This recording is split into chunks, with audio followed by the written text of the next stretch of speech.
Hello everybody, this is L5 and today we have the week 1 match of my SCL Pokemon tournament thing versus Kyurem Hunter and the Washington Blazikens.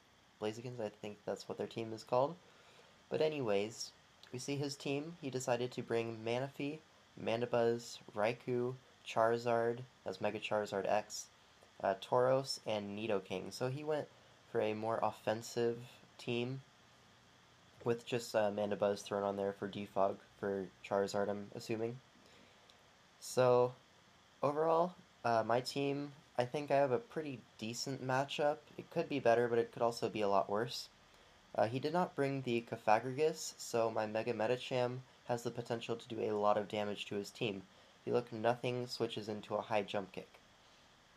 Now, one thing that I have to absolutely prevent at all costs is prevent Charizard from setting up a Dragon Dance. Because if he does that, I basically lose. Unless he is at very low health and I can fake out with my Medicham. Or if my Sash is still intact with Dugtrio, then I can just Earthquake him. But anyways, so looking at the team matchup and just all things considered, I decided to lead with Dugtrio. Now this was because just on the off chance he led with Raikou or Nidoking as his leads, I could immediately trap those, Earthquake them, and get them out of the way. Because Raikou, that's his only flying resist for my Scarf Honchkrow, and getting that out of the way would be very nice for that.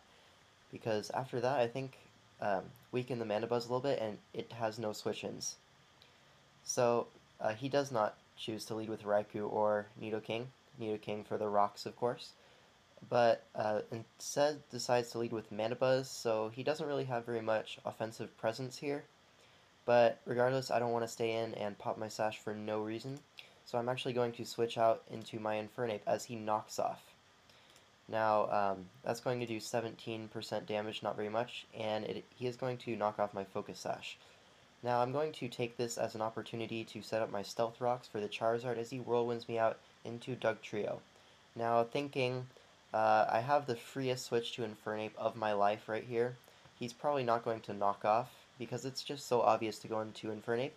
So I actually throw out a Toxic, expecting maybe a Whirlwind or maybe a switch out to try to catch my Infernape, maybe to Tauros or something, and I throw out a Toxic. And getting the Mandibuzz Toxic is pretty good for my Honchkrow, so yeah, he does actually stay in here, and he goes for the knockoff. And so I just lost my Sash on Dugtrio, so now I have basically zero countermeasure versus a +1 Zard. So I absolutely cannot let that thing set up. Fortunately, it doesn't set up on too many of my Pokemon. Anyways, moving on. So I go into my Infernape as he does defog, and I'm just going to set up those rocks right quick. And he does bring in the Charizard before rocks, and he does Mega Evolve, and I go for the taunt because, as I said, this thing cannot Dragon Dance, or else I do pretty much auto lose. So he does go for the Dragon Dance, recognizing that, and overall I'm very glad I had taunt on this Infernape. So he does switch out into Mandibuzz as I go for the close combat just to damage anything on his team. Nothing really wants to come in on it. And so I did the calcs, and he is definitely at least partially physically defensive. Um, so with his investment Overheat, the minimum damage it can do is 32%, and being at 33% Showdown, he's probably at 32. And even if he does live, the toxic damage will rack up, and he will be kept very low. So I'm just going to go for the Overheat, I connect, and I do knock out the Mandibuzz. So at this point, he can go into Tauros and basically get a kill. I do not have a normal resist, and he goes for the Earthquake. I'm not really sure why. His normal stab, which I think he could have gone for Body Slam as his normal stab, it's only a little bit weaker than Rock Slide, and he still gets the Sheer Force Life Orb boost. Um, that has no switch-ins on my team, so I just sack my Infernape because, you know, it's done its job. It's set up rocks and it's killed the Defogger, so those rocks will be there to stay. So now I'm going to bring in TSP, and I'm going to go for the superpower. He goes into Nidoking, and he takes 32%. Now, I did the calcs, and the maximum damage that my spread does to a Nidoking is actually 31%. So either Showdown is lying to me and is rounding up to 32%, which I don't think it did, or this Nidoking is mixed with Sucker Punch, and it has a minus defense nature, which I think is the more likely of the two. So I was thinking, could he be Scarf? I mean, why else would you bring this in on a Tornadus? And the Ice Beam, after the Life Orb damage, has a very low chance to knock it out. And his Sucker Punch at -1 defense will do, I think, 40% around there. So overall, I was thinking, I think if Hurricane connects, I'm in a very solid position, so I'm just going to go for that. And I do connect with the Hurricane, and I knock out the Nidoking. So no rocks for him, he does no way to set up rocks, and he goes into his Raikou. Now, the way he went into it, I was thinking he could be Assault Vest or he could be Scarf.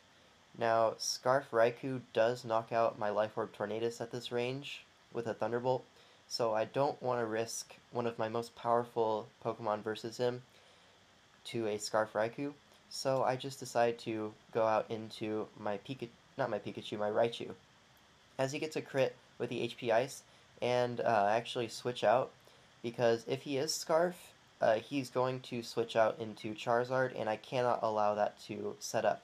And Raichu is one of the only things that it can actually set up on. So I basically am forced to double, unless I want to risk the game, to him switching to a Charizard. And so I switch into my Medicham as he goes for the Shadow Ball. Now, that's a lot of damage right there, 80%, but I do hang on, and I can get off a free 30% with my Fake Out here.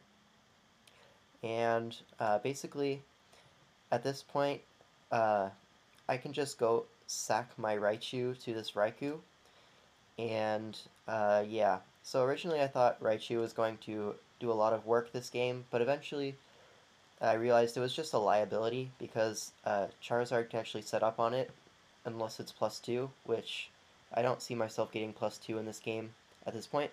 So I'm just going to sack it off to the Raikou, and I'm going to go for the Surf here, just in case he wants to go into Charizard. That is my hardest hitting move versus it, and so he does take me out with the HP Ice, pretty much what I was expected, and that gives me a free switch into Dugtrio to trap this thing, and I'm going to take it out with the Earthquake.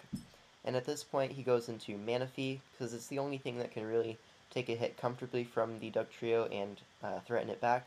I guess Tauros could also do the job, but Tauros, it doesn't really do too well versus the remaining Pokemon that I have, especially Tornadus. If he kills me with Tauros, I just get a free kill with Tornadus, and I have more sacks than him, so that's not a good play for him to make. So Manaphy is his really only choice. So I do go for the Earthquake for damage, and I get the crit. Now, the crit is actually kind of important because it puts him in range 100% of my Honchkrow's Scarf Brave Bird. And yeah, so he goes for the Ice Beam. If I did not get that crit, I would have had to go to Tornadus and go for a knockoff, as he probably takes me out with an Ice Beam because he has no switch-ins. And then we would be in the same position where Scarf Honchkrow can come in and KO with a Brave Bird. So I go into my High Babs, and I KO with a Brave Bird, and I get the Moxie boost. And at this point, there's not really much he can do unless he's a Choice Scarf Tauros, which I believe he already revealed the Life Orb with his Earthquake against my Infernape. So basically, he's going to lose to the Scarf Moxie Honchkrow. And that'll be the GG. And yeah, I guess that'll be all for today, and I'll see you guys next time.